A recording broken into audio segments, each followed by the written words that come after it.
The story of Taiwan is usually told through its biggest cities, where policies are made and headlines begin. But that's only part of the picture. To really understand Taiwan, you have to look beyond the main island. This is Orchid Island, a lush volcanic outpost off the southeast coast and home to one of the nation's most distinct indigenous communities. It's one of Taiwan's more than 160 outlying islands.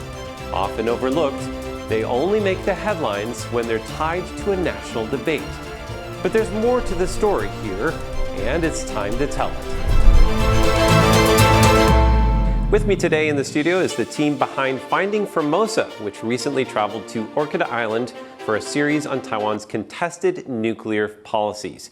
Writer and director Alex Rednaxela, who also created the award-winning docuseries Broken News for TaiwanPlus, and freelance producer Ting Yeh. Thank you both for joining me. Let's start with you, Ting. You've traveled to the outlying Taiwanese island of Kinmen, or Kinmen, working as a fixer. Can you compare and contrast Kinmen with the main island of Taiwan? What sorts of stories have you covered there? It's a great reminder for me as a main islander. I'm still not objective enough. I didn't put my mind into their position to understand why they are having different opinion comparing to the main island, Taiwan. The first culture shock for me is actually when I arrived. It's not for vacation, it's just for the particular fixer work. That's the first time when I was in Kinmen. And when I arrived, they asked me, where are you from? I say, oh, I'm from Taipei. And they say, oh, you are Taiwanese. So that's the first moment you can definitely get the sense that they don't think they are the same as you. So people from Kinmen, they don't believe that they're Taiwanese. They call themselves Kinmenese, 金门人. Okay. And I say, oh, I'm from Taipei, 我从台北来. They say, oh, so you're from Taiwan. Definitely, you can feel that divided. Is that because Kinmen is right off the coast of China and very comparatively far away from the main island of Taiwan? Yeah, Kinmen-Xiamen, the sea coast city of China, they are only 2 to 10 kilometers apart. It depends on if you are counting the little islands between like Kinmen and Xiamen. You can see Xiamen right away. You don't need any telescope or something, just right over there. You can even receive China's text message. Welcome to China. Please use our VPN here directly. So your service, if you're roaming, is going to actually catch... If you get close enough to the border. And another thing is, we have to take a flight to Kinmen from Taiwan, around 1.5 hours. From the distance angle, you can tell why they feel they are very away from Taiwan. Another fun fact is they haven't ever been colonized by Japan as well. And Taiwan, as main island, it's influenced by Japanese culture. And we have the Japanese colonization's time, we have KMT's martial law time, and then we have now having our democratizations. But in Kinmen, they are actually the last place to still have the martial law. Their martial law didn't end at the same time of Taiwan. So from historical angle, it's a very different background to Taiwan. And before I visit Kinmen, I knew that, but I didn't understand how it will show. And another thing is they have that experience of 20 years of being bombing from China. Though those shells are maybe like empty, they won't really explode, but they will still have that memory of every day after 6 o'clock, everyone have to get indoor. And so everything shut down in Kinmen after 6 o'clock. And I didn't realize that. There's no nightlife in Kinmen. Though we are all under the name of ROC or Taiwan, but the culture is really different from the Taiwan main island, which is the place I've been growing up for 30 years. This is the first time I ever feel like an outsider in my own country. It's a great lesson for me, working as a fixer or a producer or a reporter in Taiwan. It's my job to tell Taiwan's story properly. But if I cannot tell Kinmen's story properly, can I count myself as a good storyteller of Taiwan? Yeah, that's my challenge and lesson there. And what were the stories that you were telling in Kinmen when you were a fixer? What sorts of projects were you working on? So that's a very interesting question because when I'm working as a fixer in Kinmen, the reporters I'm assisting, they're always here for the same reason, which is the conflict or the potential conflict between Taiwan and China. And these are international reporters? Yes. Okay. And so Kinmen is a great target for them because it's right in between. It's the front line of the geopolitics conflict between Taiwan and China. So they kind of see Kinmen like a front line, what would happen if their conflict really started. But when they arrive Kinmen, they feel people are just living their normal life. They're already used to all those shooting sounds because there's some, not battlefield, but the armies there will always practice every day. So people, instead of being, oh, we are nervous about the war might happen, they are complaining about the noise pollution, about the gun shooting. So you can tell that they are looking at the facts very differently from the outsiders, not just only from Taiwan main island, but also from the foreign countries. And the reporters there are always, they want to find the evidence to prove that their thinking is right instead of observing what's happening there and come up with the conclusion. So foreign correspondents often go into a reporting trip with preconceived ideas kind about of like what reality is. stereotypes, kind of like that. Orchid Island is about as far away from Kinmen as you can get while still being in what's considered Taiwan territory. Identity of the people in Orchid Island is very different from the identity of people in Taiwan as well. Can you talk a little bit about that? It's different to me, obviously, going to one of these islands, because I'm treated as an outsider on Taiwan as well. So I don't get the same sense of being in a different place. But there were 2 Taiwanese crew members with us, and both of them remarked to me afterwards that, you know, they don't like us. A lot of people don't like us on Orchid Island. You get the sense that, people talk about Taiwanren as like an other. We don't trust you for X and Y reason. Whether or not that's fair is a different question. But you do get that sense that, they are so far away and they do have a completely different way of life. And it makes sense that there's a separate sense of identity over there. And also the Dao people are very different from other indigenous people on the main island of Taiwan as well. And some people say that their culture is better preserved than any other indigenous group in Taiwan because they're on a remote island. What other sorts of challenges did this pose for you in traveling to Orchid Island? Unfortunately, we'd managed to book probably the best time of the year. It was right after this typhoon, massive typhoon.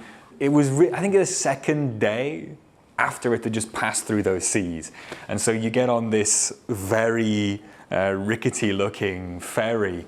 It's got 2 decks, but one deck is about 5 seats, and so everyone's sat on the bottom. You're basically on the level of the water, and it was, choppy like this. We were just lying down, just kind of crossing our eyes and just thinking, when is this going to be over? It was about 1 hour and 20 minutes, but it felt much more than that. So there is that genuine physical element of it being a long way away over some very rough seas. In the winter, you can't even take the boat because it's too dangerous. So it is very isolated. Biggest challenge for you reporting in Kinmen? The relationship between Kinmen-Xiamen is really, really tight. A lot of local people, doesn't matter how their political opinions are, they still have maybe trade or family members in Xiamen. So when they're speaking to us, they have to be very, very careful. So I have to make sure that the reporters that are with me, they know exactly that whether this is going to be on record or off record, because we have to protect our contacts and our interviewees. We have to manage to make sure that information don't leak out that will jeopardize anyone's safety or reputation or maybe economy. And secondly is to get trust from the local people there, because as Alex mentioned, I think local people in Kinmen, just like people in Orchid Island, doesn't really trust us. I can tell from that attitude and distance. They think Taiwanese are under Taiwan's government that aren't really caring enough about the offshore islands. So why are they caring about Taiwan people's opinion? And another thing I feel that very interesting is when I was there, there's multiple times there will be some like elder middle-aged guy. They will ask me, oh, where are you from? Oh, I'm from Taiwan. And they will ask me that, are you Taiwanese or ROC people? Republic of China, the official name of Taiwan. Yeah, so you can tell that they care about the difference very much. How do you answer? I say, oh, I'm from Taiwan. I think Taiwan is Taiwan. Taiwan is also ROC. We are the same. And they told me that it's not the same. You have to choose one. And I don't feel comfortable to reveal my own opinion on the field with people who I don't know. And so I just have to back up a bit. Okay, thank you, bye-bye. I've never encountered that in Taiwan. I think people in Taiwan, with my peers or my little bubble with all the people who have similar opinions from mine, we don't really need to be alike totally, or we can respect our difference. But I think in Kinmen, because we are already outsiders for them, So they need to see that you are proving that you want to be with them. So then they will like to talk to you. That's something very difficult for me. What is the one biggest takeaway or image from your time in Orchid Island in Kinmen that you will bring with you forever? If it's a person, definitely, by far. I think he's about 70 now. He's a former activist leader, a guy called Guo Jianping in Chinese. He goes by his Chinese name rather than his Dao name. But the force of his personality was just something to behold. He invited us into his house. He's immediately offering us whiskey and, do you want a brandy? Do you want this? So I was trying to set up the equipment, but afterwards, absolutely. And just the passion that he still has was so strong. I mean, it really just lit up the screen and the room he was in. You can see why so many people followed him. That kind of passion after 40 years of trying and failing to achieve something, still being there, it really got to me, because a lot of the other people involved in the movement, they really are very sort of resigned and sort of sullen, and also they feel betrayed, so they don't have that energy still. His energy is 100% still there, and he was so open and so happy to share. And I mean, he would get so deeply into everything. He would start talking about a subject and it would lead in 3 or 4 different ways. He would follow every one to its own conclusion. And by the end, he's so it's not even enraged, but he's so lit up with the memories and his belief. The strength of that really came through, and I'll never forget that for sure. When I witnessed how differently Kinmen people all are living from the life I'm living in Taiwan, and they have no choice. So people in Taiwan have some sort of idea about Kinmen. If you are so pro-China, why don't you just go back to China? But when I was there, I can understand why they have that feeling, because Taiwan is too far from them.